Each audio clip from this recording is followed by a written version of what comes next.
So in Pennsylvania, in neighboring Pennsylvania, for example, there are in convenience stores, there are quote unquote skill-based slot machines that have popped up. They look like a duck, they quack like a duck, they talk like a duck. They certainly look like slot machines.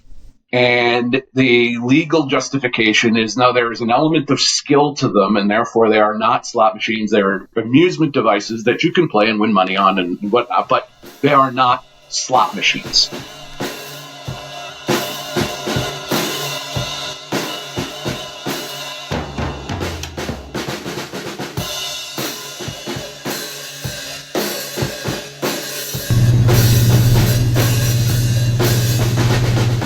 I'm Sara Gras, and this is episode 2 of season 2 of Hearsay from the Sidelines, a show about the place where law, sports, and culture intersect.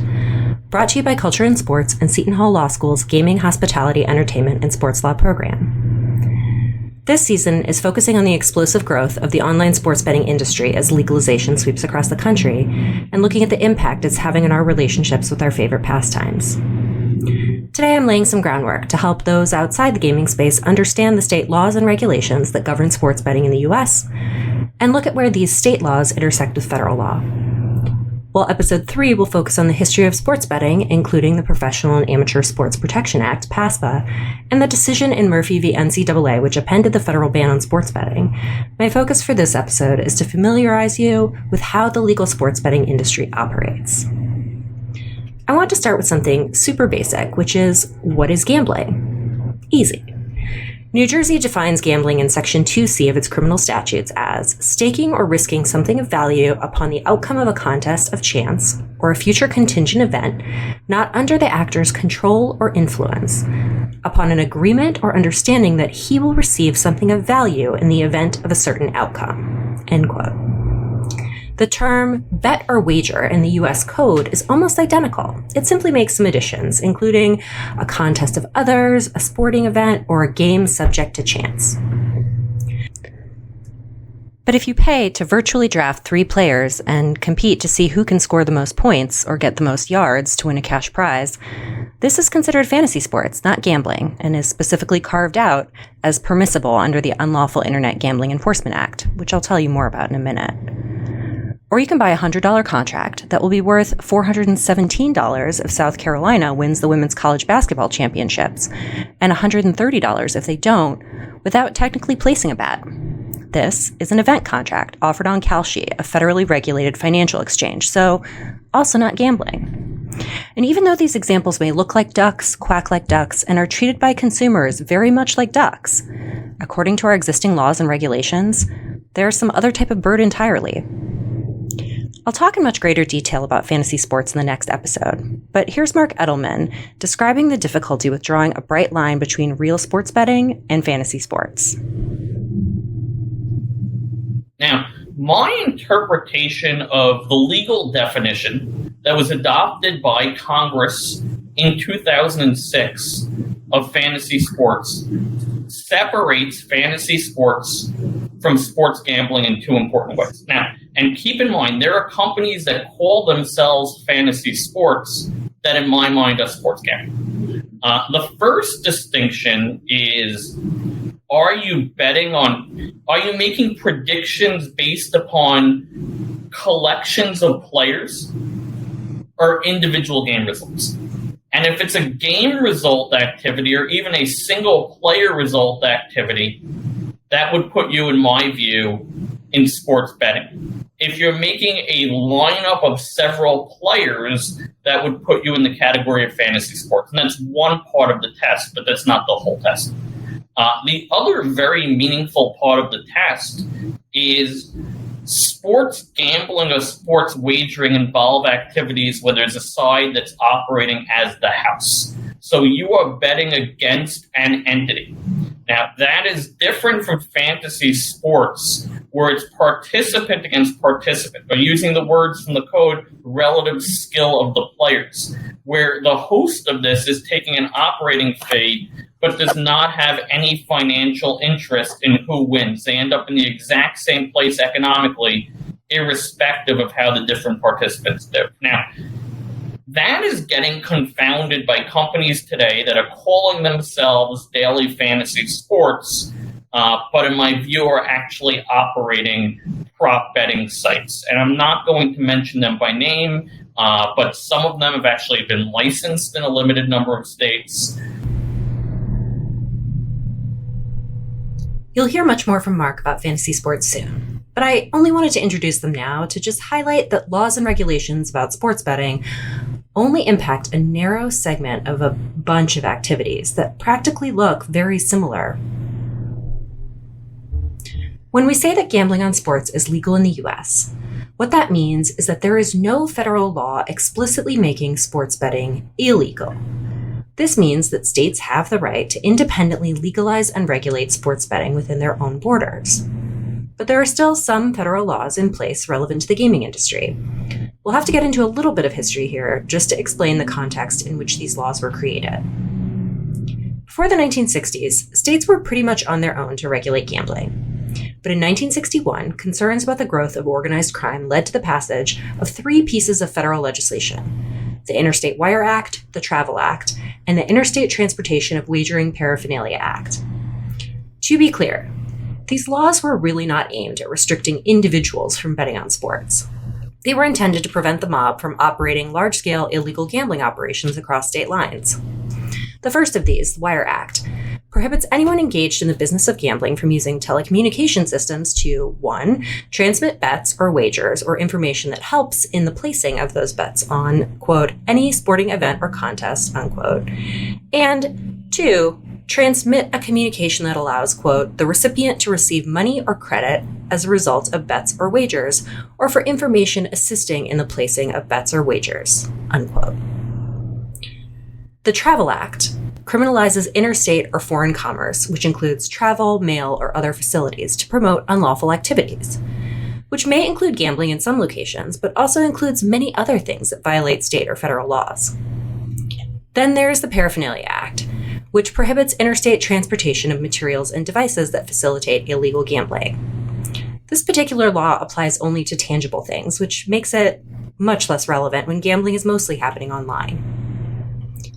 In 1970, Congress enacted the Illegal Gambling Business Act, or IGBA. IGBA subjects anyone who controls, manages, or finances an illegal gambling business to fines and/or imprisonment of up to 5 years.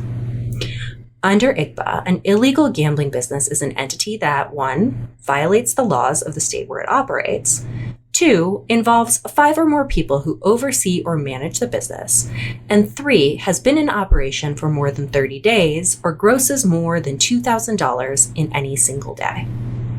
For the purposes of this statute, the term gambling includes a wide array of activities. In keeping with Congress's focus on organized, unlawful gambling, IGBA isn't triggered unless the business violates state or local laws. Finally, there's the Unlawful Internet Gambling Enforcement Act, or UGIA, which was enacted in 2006. UGIA was designed to control online gambling by targeting payment processing. The statute makes it a crime to knowingly accept most forms of payment, including credit, electronic fund transfers, checks, or drafts payable through a financial institution, or the proceeds of any other financial transaction in connection with the participation of another person in unlawful internet gambling. Unlawful internet gambling covers the transmission of bets or wagers via the internet, where those wagers violate federal or state law. In other words, UGIA prevents payment processors from accepting funds from anyone other than explicitly legal online gambling sites. Outside of these federal laws, which are geared towards eliminating large-scale or organized unlawful gambling businesses, not on punishing individual gamblers, each state is on its own in choosing when, where, and how sportsbooks can legally operate. As of the time this episode was recorded, sports betting is legal in 39 U.S. states and the District of Columbia, with 4 additional states actively considering legislation or ballot initiatives to legalize. Of these, 31 in the District of Columbia allow mobile sports betting. And it probably comes as no surprise that there is significant variation across jurisdictions in what is allowed and what is restricted. The National Council on Problem Gambling's 2024 Online Sports Betting Regulations report highlights this quite clearly. Some requirements are universal, like age verification. But while the minimum age to bet on sports is 21 in most states, 5 allow it for individuals as young as 18. While most have self-exclusion programs where those who feel the need can block themselves from betting online, requirements that customers be provided access to information on responsible versus problem gambling is far from universal. Many states allow betting on credit cards, and a handful have virtually no restrictions on advertising content, including marketing to underage audiences. The American Gaming Association's 2024 report details some other interesting differences between jurisdictions, including restrictions on bets placed on college teams. Some states, like New Jersey, prohibit bets on New Jersey college teams, regardless of where they are playing. Others restrict only prop bets on in-state collegiate athletes, while others have no restrictions at all. And then there's the financial differences. New York imposes serious fees and tax rates on sportsbooks. $25 million for the initial license and a 51% tax rate for online revenue. Right across the border in New Jersey, an annual license is $100,000, and the tax rate is only 14.25%. States with brick-and-mortar casinos and racetracks often require sports betting licenses to be tied to physical locations and limit the number of these, quote, skins that can be affiliated with each. New Jersey is one of these states. Here's longtime industry insider Bill Pascrell III, BP3, to give some context as to why requirements like these are imposed and the impact they have on land-based gambling businesses. There's no proof anywhere in the globe that anytime you regulate a digital game, that it cannibalizes brick-and-mortar retail, number one. Number two, they're not offering it anyway. Right? So what they would argue is it's a zero-sum game. Our poker player's now not going to bet on, poker. He's going to bet on sport. Well, first of all, she and he are already betting on sport, but they're doing it in the black market, number one. And number two, it's another way for you to get butts in your seat. How do you do that? You create a gaming lounge. People come in, drink beer, have a martini, watch the games, right? Everybody knows why the red zone was created. The red zone's created where you can pop around in multiple games when a team's coming into the red zone to score, because that's what people care about, right? They're engaged on this. We're not advocating to bet over your head. We're advocating for people to have the option to bet and to advocate for betting in the legal market because of all the metrics I mentioned before, from consumer protection, RG, jobs, taxes, etc. But the state didn't put anything in place to protect the casinos other than the law that says in order to have a sports betting license, you must be tethered to a brick and mortar casino and a brick and mortar racetrack. So we know we have sports betting retail at Monmouth Park Racetrack, where Dennis Drazen, my dear friend, is and client. Jeff Garral at his Meadowlands Racetrack, and in all the 10 casinos, which used to be 12, by the way. The best thing that ever happened, ever, was when brick and mortar casinos, 2 of the 12 in AC, closed before our ballot referendum passed. Then you fast forward, Professor, to the pandemic. Were it not for online casino and poker and online sports betting, I guarantee you, and I've said this before, and I can back it up, every one of those casinos would have closed. Okay? So now, the other thing that's nuanced, but is proven out, bears out, is that you now have a new mechanism to attract clients. Mm-hmm. Because now I have all this data of when Professor Gras and Bill Pascrell come online to a sports betting operator. I'm not going to mention names because then it means like I'm advocating for one over the other. But any of them, now that casino can come out to you and me and say, hey, Bill, by the way, Beyonce's coming to this casino. Or would you like to come in and have 50% off your room or go to a dinner or a show or whatever? They didn't have that. They didn't understand the value proposition of the marketing, the massive marketing that's been spent by all the dozens of operators in New Jersey to advocate, because, each casino can have up to 3 sports books. State legislation and regulation obviously requires state regulators. I had the opportunity to interview Lou Rogacki, Deputy Director at the New Jersey Division of Gaming Enforcement, which sits within the Office of the New Jersey Attorney General. He gave me an overview of the role DGE plays in regulating gambling, including sports betting, in the state of New Jersey. Sure. Our enabling statute is pretty broad, especially with regard to casino gaming and the casinos and sports wagering and internet gaming. We obviously there are separate agencies that do legalized games of chance, all the boardwalk amusement games. There's a separate lottery commission. There's a racing commission that does all the horse racing in the state. We work very closely with them now that the racetracks since 2018 have gotten sports wagering lounges. But it's separate dual jurisdiction with regard to the specific items that we're regulating. Other than that, when it comes to casinos, internet gaming, or sports wagering, the enabling statutes, specifically NJSA 51255, which sets up the division, as well as 51276, which sets out all our powers. They're pretty broad and expansive of what we have the ability to do. We have dual regulatory powers with a casino control commission in the state. It's a little bit different now since 2011 and some statutory reforms, which switched some of the regulatory responsibilities over from the commission to the Division of Gaming Enforcement. Prior to 11, we were primarily the investigative arm, for lack of a better term, for the Casino Control Commission. Now items with regard to the actual licensure of casinos, as well as casino employee licenses, still are investigated by us and reported on by us, but they go through the Casino Control Commission in Atlantic City.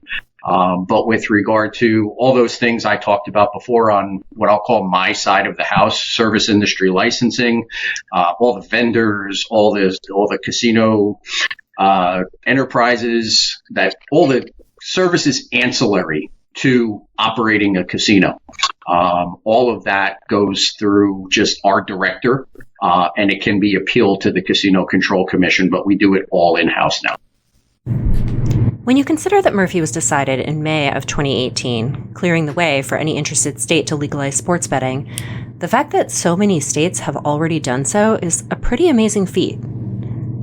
To be fair, if you include tribal gaming, gambling was already legal in 43 states, which means that in most states there were already regulations and agencies in place to oversee this new market segment. Still, for states that had previously been focused more on land-based gaming like casinos and horse racing, the introduction of sports betting meant some major shifts had to happen in a short time span. A little over a decade ago, we had land-based casino wagering in Atlantic City. That was it. There were certain companies dabbling with, the ability to, over your TV, there would be a certain channel that you could do some remote gaming from your room, and that was cutting edge in Chris remembers this, 2009, 2011, and then suddenly we had the regulatory reform. And shortly on the heels of that, of getting all that set up and all our processes and procedures, all of a sudden we had the legislature passed internet gaming. And, although we went from land-based that was 24/7, now suddenly we were dealing with these remote systems, mostly companies from Europe that we had never dealt with before. And the governor gave us 9 months to get live. And, it was pretty much a whirlwind trying to learn an entire new industry to regulate in 9 months, as well as license at that time about 30 companies to come into the space to go live by November of 2013. And we got that done. And, you sat back for about a week and thought, wow, we made it through that. Now I can relax a little bit. And then the next wave of companies came in that said, we didn't think you could pull that off. Now we want to come into this space. We wanted to make sure it wasn't going to fail. And then it started the revolving door of more and more companies wanting to be involved in internet gaming. And the whole time with an undercurrent that we were fighting in federal court against the leagues to try to legalize sports wagering and overturn PASPA. Which ultimately happened in May of 2018. And, the most overused word now is game changer. But that was a game changer as far as, systems and operators and everything. So what it looks like regulating gaming today versus 10, 15 years ago, night and day, they don't even look the same. I mean, same concepts. Same basic concepts. We didn't change much as far as, licensing structures. We didn't add any licenses other than what was required by statute. But as far as the actual operators, we fit them into our service industry licensing categories and didn't need to create new systems or licensor structures. So for the most part, the concepts are all the same. Good character, honesty, and integrity is still a cornerstone of what we do. But, it's a completely different industry than it was 10, 15 years ago. But state agencies aren't overseeing the sports betting industry alone. Realistically, they probably couldn't. The gaming industry itself bears much of the responsibility for policing itself through self-regulation. But what does that really mean, self-regulation? In the context of sportsbooks, it means they bear much of the responsibility for monitoring who is placing bets and what bets are being placed to ensure that they are not facilitating violations of state and federal laws and regulations. And this is a big job.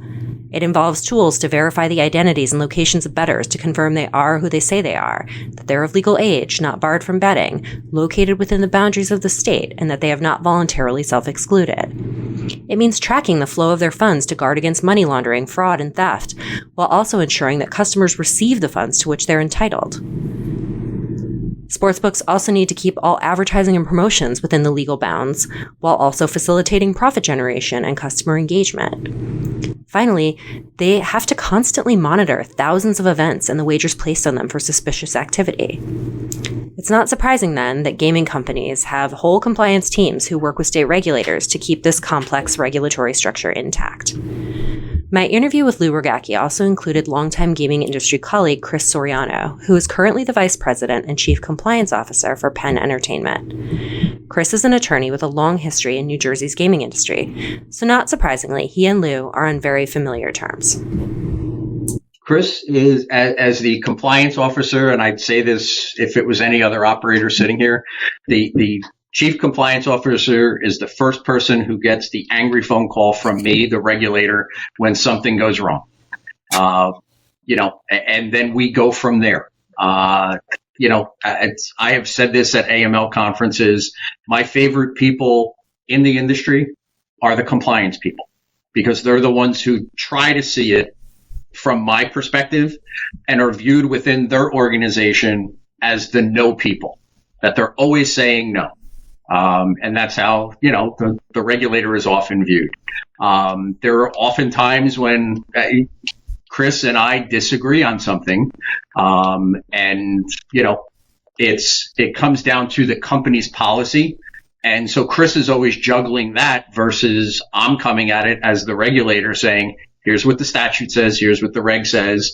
Maybe there's some interpretation there and we can have a conversation about that. But you need to do X, Y, and Z, and then he has to have that conversation within his organization. Yeah, I think, Lou, you said it well. The relationship between compliance and the regulators, we're very interesting as an industry in that I can't speak for everybody. The vast majority of us, let's talk about situations where something is going wrong. The vast majority of us believe very, very strongly in self-reporting and in contacting the regulator and self-reporting to the regulator that something has gone wrong or we've committed a violation of something or X, Y, or Z has happened. That is, in order to do that, you've got to be able to encapsulate it, explain it to the regulator, lay it out. And sometimes, one of the more interesting aspects of that relationship, Sarah, is that you sometimes don't know. And we recently discussed this at a conference we were all recently at down in South Carolina. We talked about this. Sometimes in compliance, something might be going on, but you're not sure yet. You don't know. You just don't know because something is just bubbling up. We saw something strange, and we're not sure. Did a system fail? Is it a glitch? Did everything's fine and the data's coming out of the machine wrong? Like, it could be any number of things. And in those circumstances, and I teach this and I practice law this way, and that's what I do now, is you pick up the phone and call the regulator confidentially and say, I think we might have something going on here, but I don't have any of the answers to the questions I know you're going to ask me. So please give me a little bit of runway in order to be able to do my investigation, get back to you. I may call you back and say this was completely nothing. Or I may call you back and say, hey, we found an issue and here's what we did to remediate it, or something in between. And I'm impressed with state gaming regulators around the country who, I mean, you think about it, you're in charge of regulating this. I'm putting myself in lieu or any of his colleagues in 30 some odd other jurisdictions. Somebody just called you and said, we think something's wrong, but we don't know anything about it yet. That puts you in a weird spot. It puts you in a weird spot. I have to imagine it puts you in a weird spot. But it's the reality of the world where we'd rather report something, over disclose something, report it in advance, and then say, and now we need a little bit of time to look at it. And so that, I think, is a critical aspect of relationships between operators and regulators, is just that ability to be able to sometimes say, I don't have all the answers for you right now, but here's my plan for how I'm going to get them, and I'll be back to you when I do. And then expect, certainly the expectation, and it's never not happened in those circumstances, is the regulator typically will say, thanks for the call. Give me a call tomorrow and let me know how it's going, or something, or something like that. It's unusual. It's unusual in that you're self-reporting potentially your own error or issue. And B, you're doing so sometimes with imperfect information that you need a little bit more time to gather. As Chris's comments highlight, identifying possible integrity issues in sports betting requires data. Countless microtransactions are happening at every hour of the day as consumers wager on virtually every sport happening around the world. Fortunately for regulators and operators, and unfortunately for bad actors, someone is always watching, gathering and crunching information from leagues, sportsbooks, social media, and more, screening for patterns and red flags, ready to take action on possible issues 24 hours a day, 365 days a year. A colleague connected me with Matt Holt, president of IC360, formerly US Integrity, one of the leading third-party integrity monitors in the sports betting industry. Here's how he described their work. So we're a game integrity, fraud prevention, sports betting compliance firm. And essentially, we work with about every stakeholder in the ecosystem. We work with about every major professional and collegiate sports team and league you could name: NFL, NBA, NHL, MLB, PGA, UFC, NASCAR. Every college conference with D1 football, 29 of the 32 collegiate conferences with D1 basketball, all the way down to the very smallest league, slap fight, American cornhole. I mean, we have over 250 league clients. We work with over 108 licensed sportsbook operators in North America.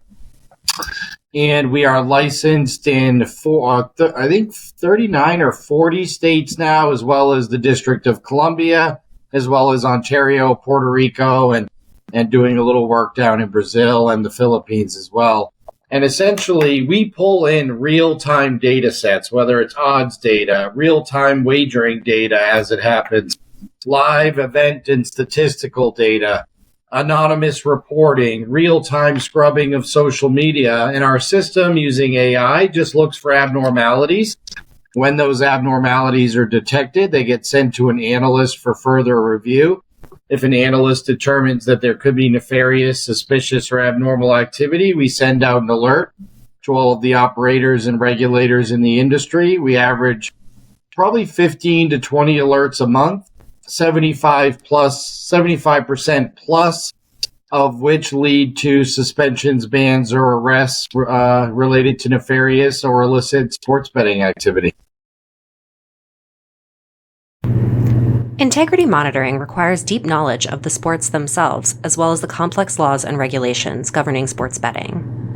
It's really important that they have an understanding of the sport, which is why we assign analysts to specific sports leagues, teams, regions, jurisdictions, etc. And it's not just the rules of the actual event or sport that they're watching, but, in the U.S., it's a state-by-state issue, not, sports betting isn't a federal issue, so it's 50 states, 50 very different sets of rules. But when you also combine the fact that there's over 240 tribal gaming jurisdictions in the U.S., and each of those negotiate their own compact, essentially their own set of rules, the U.S. is really a 50 states, about a 290 sets of rules issue. And that's where the complications really come in. How are these wagers in this jurisdiction affected? Is it a regulatory violation, a league policy violation, or potentially actually a criminal act? And the same act in different jurisdictions can have a very different impact or result. Technology is an integral tool in integrity monitoring because it speeds up the process of data review so exponentially. But it's still not a fully automated process. There's a lot of human intervention required. So a lot of it starts off with fairly simplistic or what we would consider normalized data sets like you would see in the financial services world. In the financial services world, firms are required to report each and every trade. Well, in this regulated sports betting world, in many states with data mandates, we get each and every bet, which is no different than a trade. Somebody risked money, and after an event is over, their wager is worth more or less than what they actually risked. And so at the end of the day, ingesting real-time data seems uncomplicated. Where it gets tricky is trying to assign each wager to a particular event or market.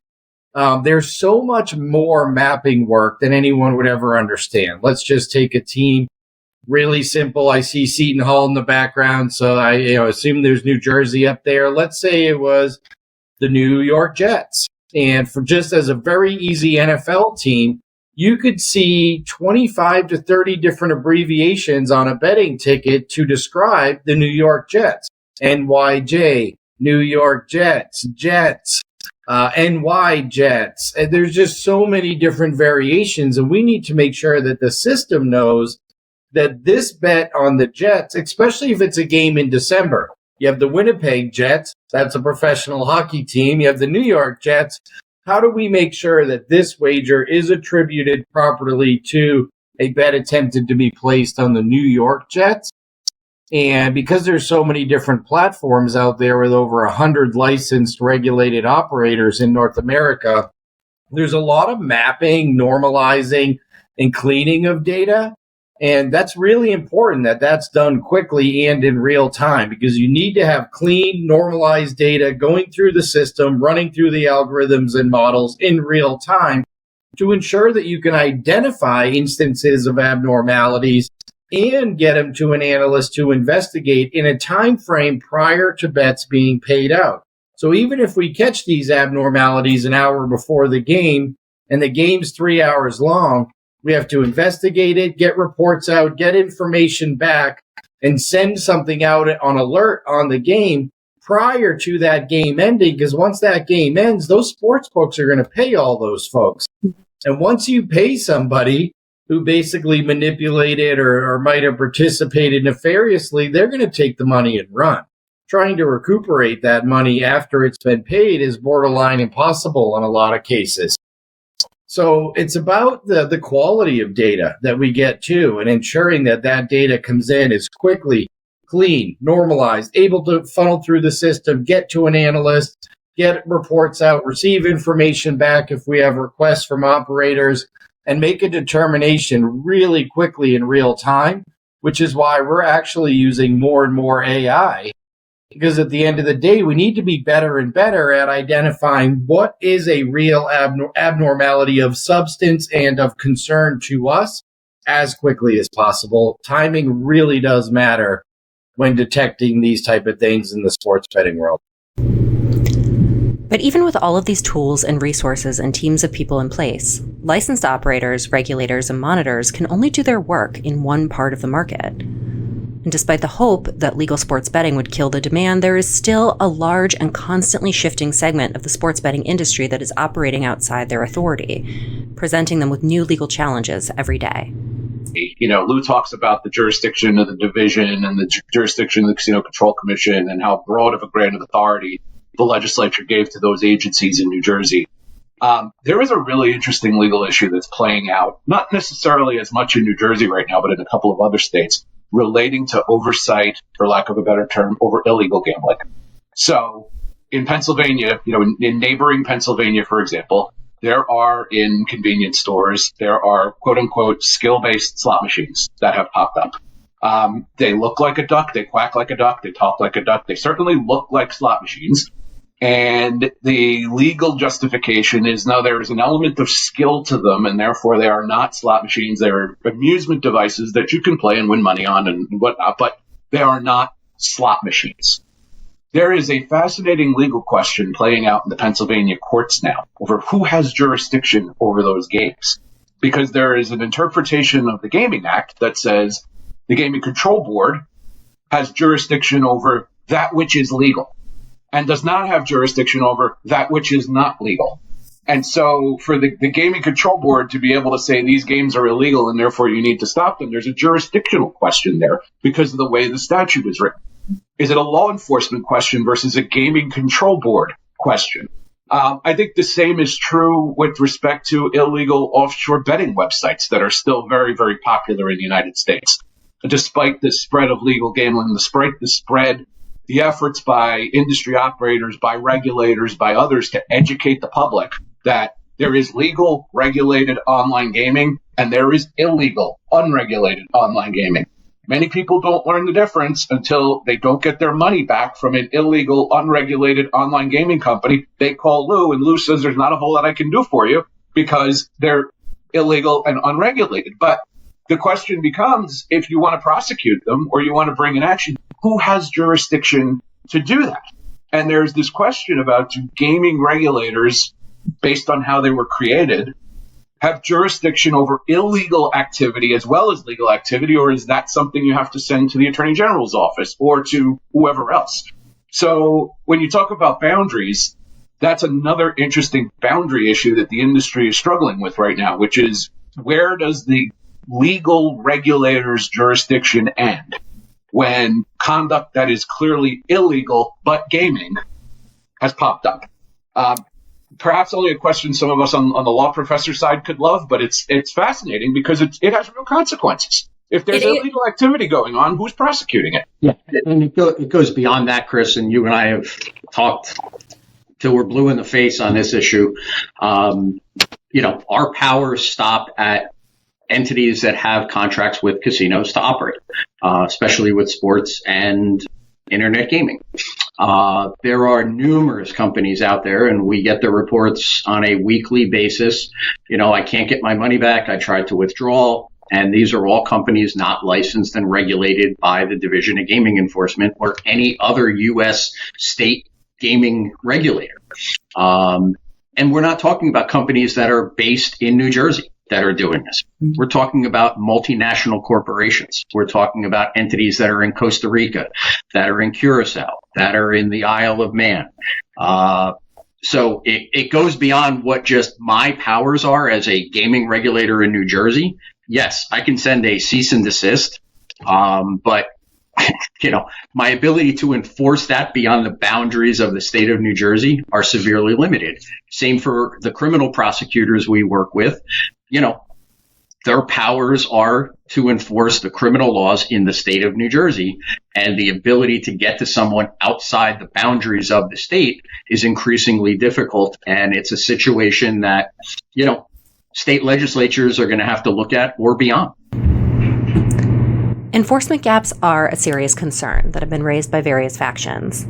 The American Gaming Association, the industry's leading professional association, has publicly criticized the Department of Justice for failing to shut down offshore betting sites as the, quote, only law enforcement entity that can credibly address these illegal offshore sportsbooks and casinos, unquote.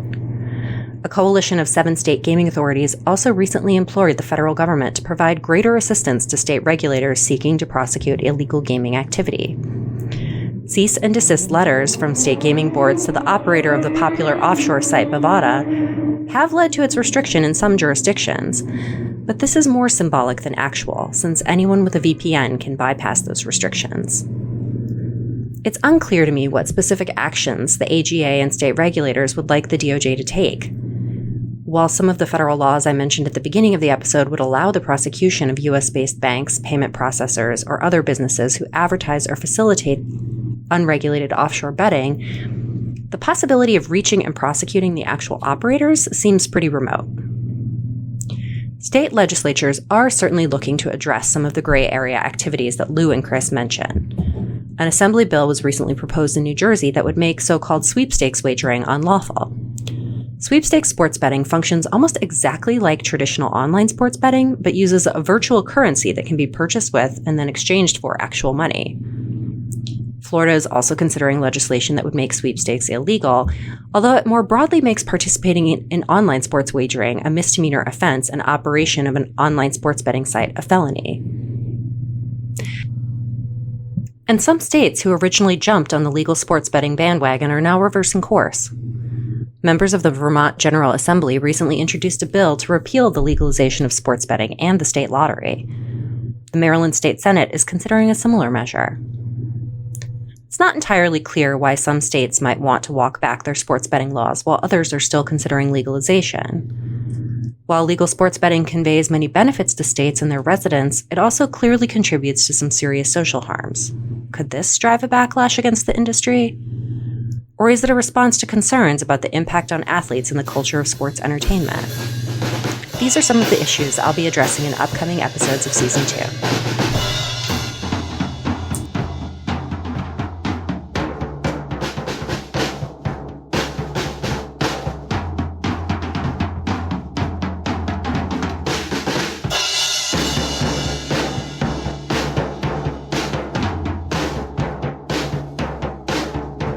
Hearsay from the Sidelines is a collaboration of Seton Hall Law School and Culture in Sports. Research and writing by me, Sara Gras, with the help of my amazing research assistants, Emily Radish and Lauren Buolo. Music by my son, Robert. Produced by Sara Gras and Dr. Jeremy Piasecki, Executive Director of Culture in Sports. Links to all available academic and primary legal sources, media, music, transcription, and other materials mentioned in this episode are available on the Hearsay from the Sidelines show page, hearsayfromthesidelines.com. And if you like this show, check out cultureinsports.com, where you'll find more articles, shows, webinars, summits, and courses for sports leaders of all levels.